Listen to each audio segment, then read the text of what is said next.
Welcome to the Catch 'em and Keep 'em podcast with Melissa Glenny and Mark Altman. We're here to help you hire, engage, and retain the best talent to help you make your vision a reality. Welcome back, everybody. Thanks for joining us on the Catch 'em Keep 'em podcast. Mark, how are you doing today? It's good to see you. Melissa, I'm doing great. It's Friday. The weather this week has been remarkable. Oh my God. So I'm fired up about that. Yeah, you know what? I came into the office today and found out that the AC isn't working yet. But I'm just gonna say I'm not complaining because I have a 60-degree pool to go clean when I get home. So as far as I'm concerned, I'll get the best of both worlds. I'm getting my heat and I'll get my cold and I'm good. Melissa, I got to share with you a very quick story to start our show today. And it really covers, trying to look at a bright side and being positive in crisis and things and so forth. So I went to the store this afternoon to pick up some groceries, and my freezer in my basement, I went to put stuff in the freezer and everything had melted that was in the freezer. So I'm like, oh my God, did my freezer just die on me? Am I going to lose all this food? And I panicked. But then, like you and I talk about, I took a deep breath and I said, okay, the light's on in the bottom of the freezer, so it still looks like it's working. So what's really going on here? Well, it turns out that that little foam coating inside the door had lost its stickiness, so the door had just been open. Okay. So it wouldn't close. So I said, all right, you know what I'm going to do? I'm just going to press something against the door, confirm that it is that, and I'll check. And so I went down about an hour ago to check, and it was working again. But I was like, but here's the moral. The reason why I told this story is because even when I was frustrated and I thought it had died, I thought to myself, how cool, because even though stuff had melted, I caught it where I still could have salvaged the food. All right. So I looked at it as kind of fortuitous, genuinely. Right. So it's just all how you look at everything, It totally is. Totally is. So I have to just tell you, but before we dive in, one last thing. Yeah. I chose my seat today very strategically because I wanted to demonstrate to you that I do listen and I apply what you say. So I have the elephant behind me. If you want to address the elephant in the room, right there. Right when you said that, I knew exactly where you were going. That was awesome. That was so great. So great. I love it. The other cool part is if I position just right, you like that? That's great. Good luck too. That's great. You know what? I think on my bucket list, I need to get an elephant in the room painting for my house. I think I got to do that. That's awesome. So awesome. I love it. Good to have one. Good to have one. Love it. All right. So shall we talk about reopening? Yes. So here's the thing. I'm seeing a lot of headlines on reopening, and I totally appreciate that they're geared towards logistics and safety. I think that's an obvious emphasis right now. But, I kind of wanted to talk with you about this from more of an existential standpoint in the interest of never wasting a good crisis. I'm asking as a business leader and asking business leaders, do you want to reopen your offices as they were, or do you want to go back into something better? Because I feel right now, if you do want to go to something better than before, this is just such a prime opportunity. I mean, Mark, this is your area. I mean, you're the guru. Would you agree that, people having been out of their offices for 6 or 8 weeks would come back in more of a maybe malleable way and open to change than if they had just been kind of going through the status quo all along? Yeah, Melissa, when you had this idea to talk about this on the show today, it's such a great idea. And I was thinking about it this afternoon before we did the podcast. And I thought to myself, there's something I think that's even before what you're bringing up that needs to be said. And that is the frame of mind people are at when they come back to work. And, I think you're right about the malleable nature, but I think the challenge is from the business side, if you're in a leadership position, when things reopen and people start to come back, and there's just going to be this mindset of, okay, we've got a lot to make up for. We got to catch up. We got to get back to where we were. And there's just going to be a mind frame of playing catch up where I think the people that are coming back to work are confused, are still trying to figure things out. Frankly, they still may have their kids at home. Yeah. I'm sure they still do have their kids at home. Yeah. Who knows for their wife or husband, respectively, what's going on in their worlds? Who knows their financial situation and how they've suffered mentally, emotionally, financially, so on and so forth. And so that's what's going to be interesting. You know, I'm a big fan of the show Billions. Have you ever watched that show? No.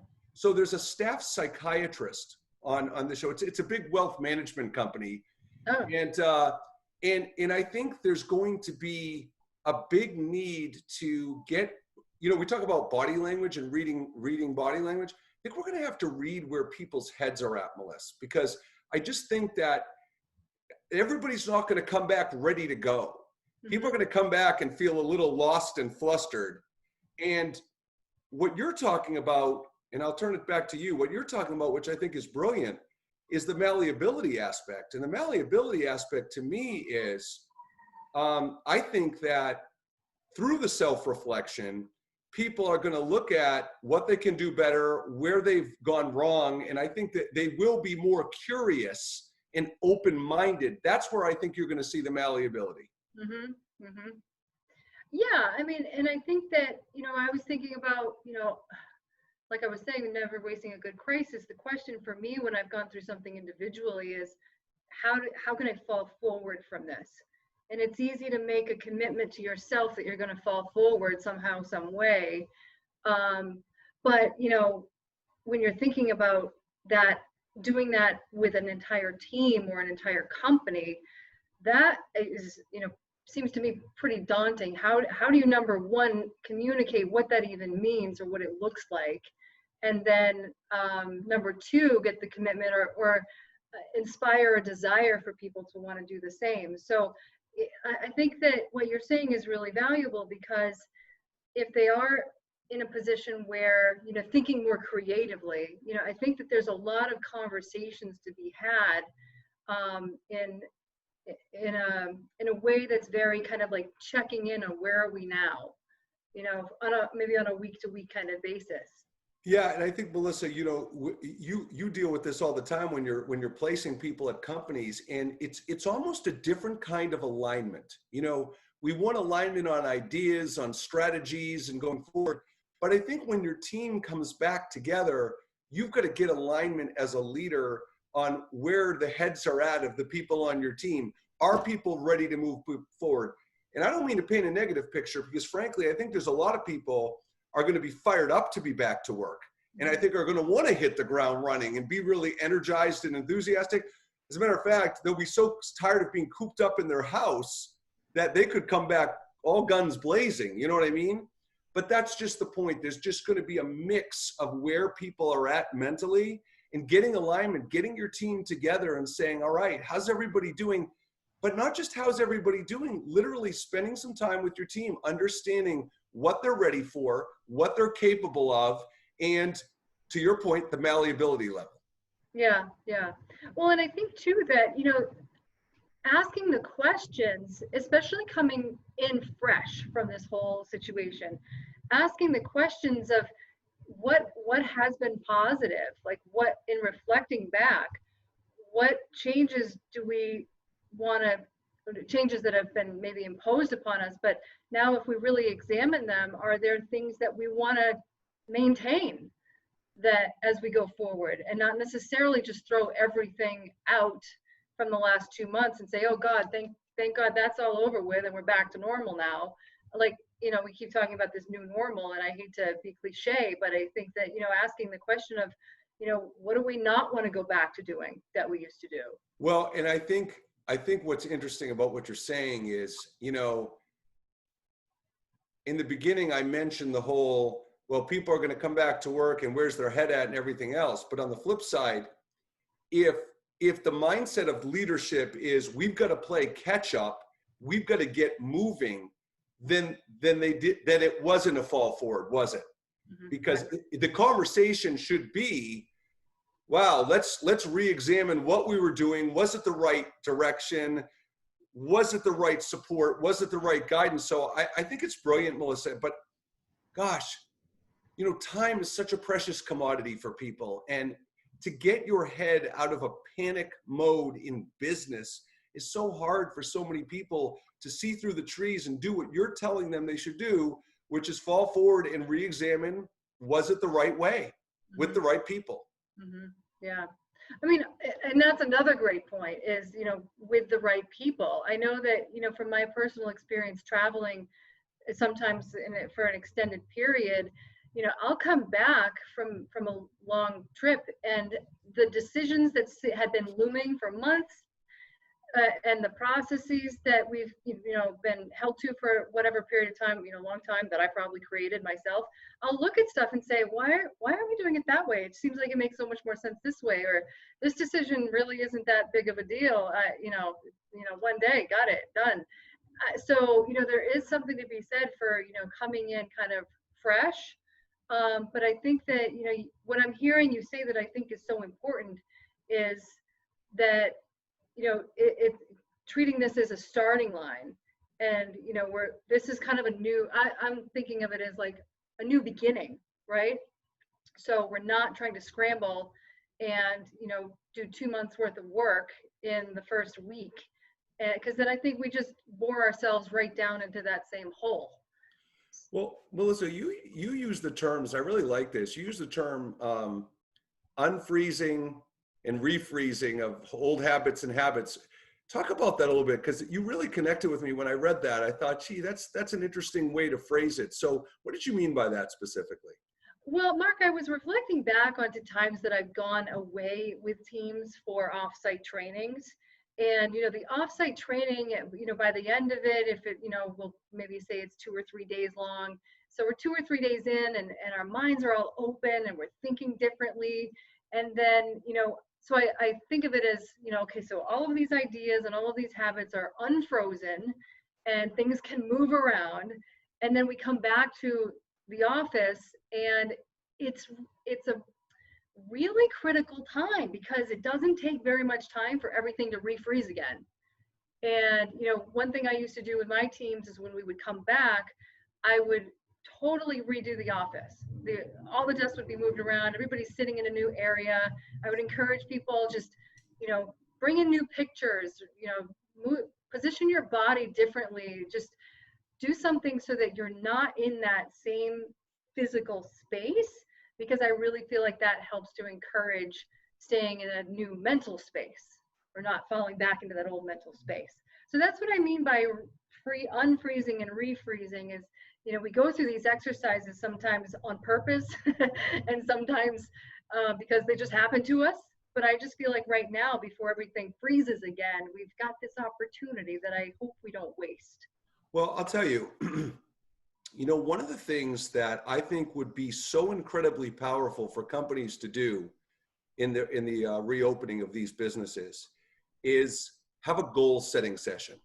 And I know a lot of our listeners might be like rolling their eyes, oh, goals, I know, goals, more goals. However, here's my thought behind it.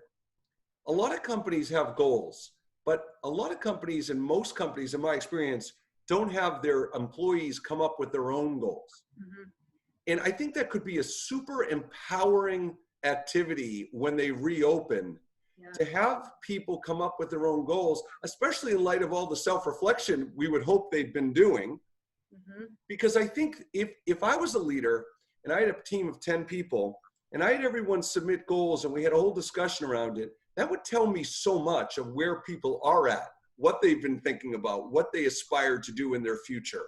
Mm-hmm. And I would do it, Melissa, in the frame of, I would do short-term goals and long-term goals.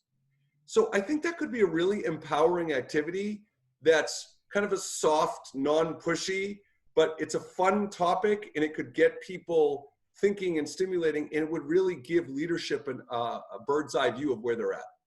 I think that's such a fabulous idea, Mark. And you know, I'm also kind of reflecting on my experience setting goals annually with my team, and my team would always come up with their own goals for the year, and it was always refreshing because it opened the door for a conversation that you wouldn't just bounce in any old day of any week in the year and say, hey, let's sit down and talk about this stuff. And I mean like some really candid stuff, because I'm thinking about this whole situation and the recession and just the way that it all affected a lot of people when we went through things in 2009. And I would be very interested in hearing from team members what their reflections are on where they are Great in point. their life and their career. Is this the right path? And not in a way that's threatening, like, I want to know if you want to be here because I'm not sure if I want you here. It's not that at all. It's just No. like, if you can have that kind of a candid conversation, I think that we've got a good opportunity to, you know, help one another move forward in the directions that we really feel compelled to move forward in, and not, you know, hang on because inertia is holding us together. Well, and I think what's interesting about what you're saying is it also gives people the opportunity, if they haven't taken the adequate time to self-reflect, to do that. Yeah. And so that's good, because some people haven't done it, even though there's been an opportunity to. And, you know, it's funny, Melissa, I remember, I mean, I'm 48, but I remember one of the biggest habits I tried to change as a human being, not just as a business owner or a boss or whatever, is I had this mindset of, I just got to get through the day. You know, I've got so much on my plate. Don't ask me about tomorrow. Don't ask me about next week.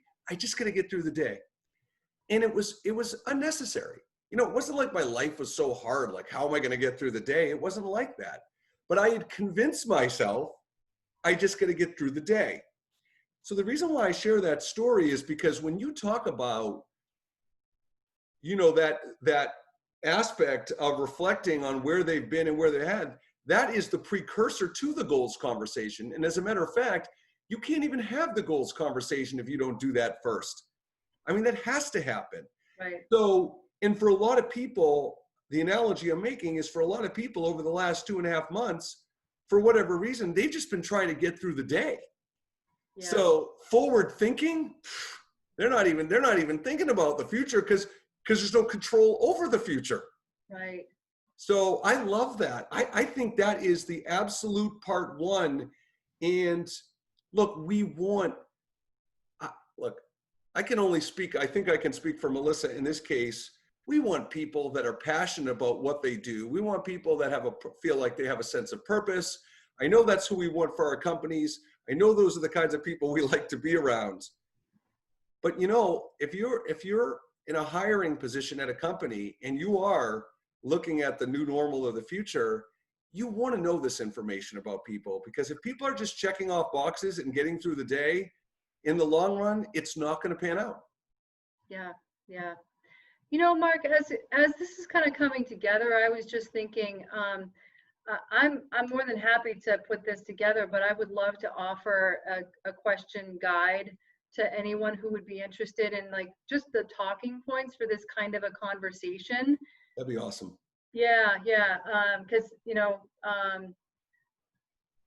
it's not always easy if you're not used to having these conversations. It's not easy to go into it. Well, so, God, Melissa, you're so right. I mean, two quick things. One is, I had a client call me up the other day and asked me to do a virtual training on change management, and more so on how leaders can be more empathetic as people are coming back to work.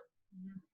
So I said to her, the woman I was speaking with, I said, listen, I can teach people how to do it, but if they haven't done it previously, I'm not so sure it's going to come across authentically. Right. So it's one thing to know how to do it. It's one thing to really invest in doing it. Mm-hmm. Right? Yeah. And I was reading a quick article by Warren Buffett. It was long, really old blog Warren Buffett had written. And the blog, Melissa, was about saying, how are you doing? The question, how are you doing? And what he spoke about is, it's the worst possible thing you could actually ask someone in a professional situation, because the typical script of how are you doing is, how are you doing? Good. How are you? And so his point was, if the conversation automatically replicates the question back instantly, it's not a good question, because that's not how normal conversation works. Right. And I thought that was brilliant, right? Yeah. your question guide, I think, is a necessity. And if you do put that together, I'm going to email blast that out to all our followers and clients, because a lot of people want to do the right thing. Mm-hmm. You know, they care and they're curious, but they don't know what questions to ask because it's so far out of their comfort zone. Yep. You don't know what to ask. Yep. So I just absolutely love that idea. Can you tell? I'm glad. And what I was just thinking too is a suggestion, well, people could take it or leave it, but kind of going back to my point, if you're not used to doing this with employees and they're not used to it either, one idea that I would throw out there is to forward part of a questionnaire part. I'll do a two-part. I'll do one for the manager and one for the manager to also share with an employee if they're so inclined. But just to give the employee the heads up of like, this is what I want to talk about, and I want to give you the chance to put some thought together for the conversation, because that way, the employee is kind of coming to the table disarmed, kind of understanding what they're talking about and having felt like they've got the chance to really think things through before they're kind of not blindsided on any questions. So that's another angle that I've taken with my team before. Yeah, and so what's interesting about what you're talking about there is, it can be so awkward, right? So if you think of pre-COVID times and you didn't really talk to your leader about a lot of personal stuff, or they weren't doing monthly coaching sessions or check-ins, and that doesn't mean they're a bad leader. I'm not stigmatizing.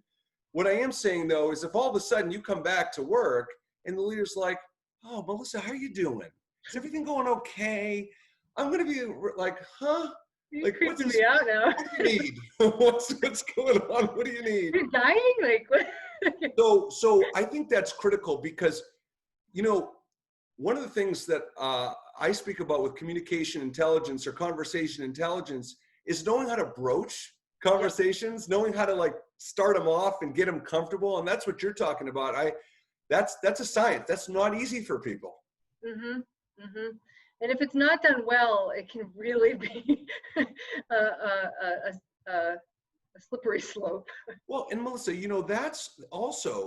that's why I'm such a huge fan of Brene Brown and vulnerability, because to me, one of the ways you do that as a leader is if you work for me and all of a sudden I'm coming out of the blue having this conversation, I start the conversation by kind of maybe sharing what's been going on in my head, what I've been worried about, thinking about, nervous about, to kind of set the table for, this is okay, I'm talking to you, I'm making myself vulnerable so you can too. Right. So I think that's an important aspect of that. Mark, I think that's so important. And, in the employment world, I know there's, in the HR circles that I work within, there's often somebody will raise their hand if I talk about, having candid conversations and being vulnerable like that. And they'll say, well, you shouldn't be talking with your employee about whether they have childcare or not, or if they have children, or if they plan to have more children, or what, this or that, because, they might feel like you're discriminating on some, basis. And so I'm mindful of the things that, we want to not pry, right? But I think that, to your point, if you're offering up, if you're willing to be vulnerable and kind of offer up what's been challenging for you in your personal life, I think then it just sets the stage, and the concerns about what you can or shouldn't ask, it just kind of dissolves away.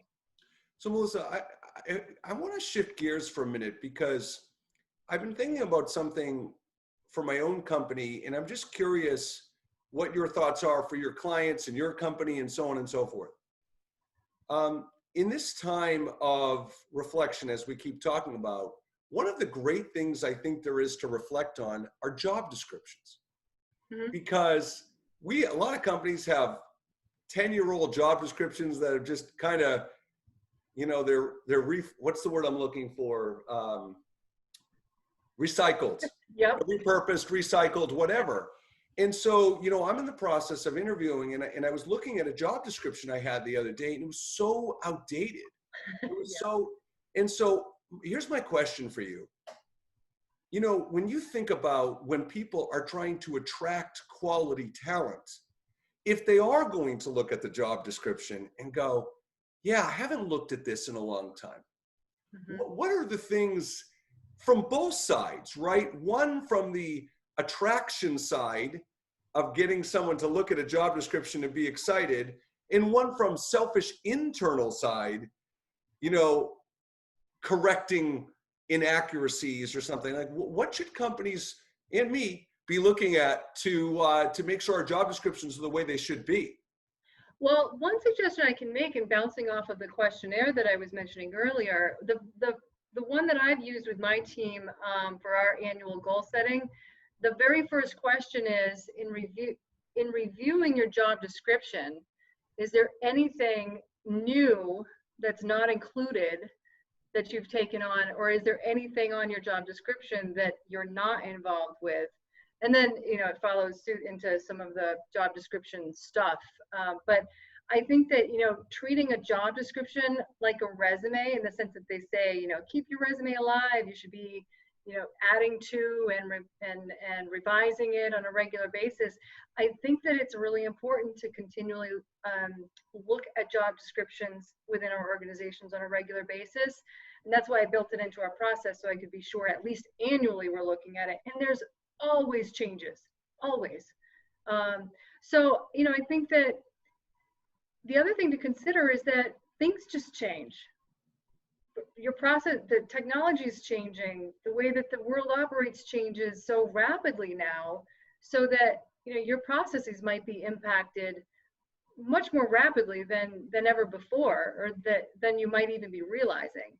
So, you know, Mark, I don't know if I'm answering your question thoroughly or in the right way here, but, you know, I think that looking at them on a regular basis.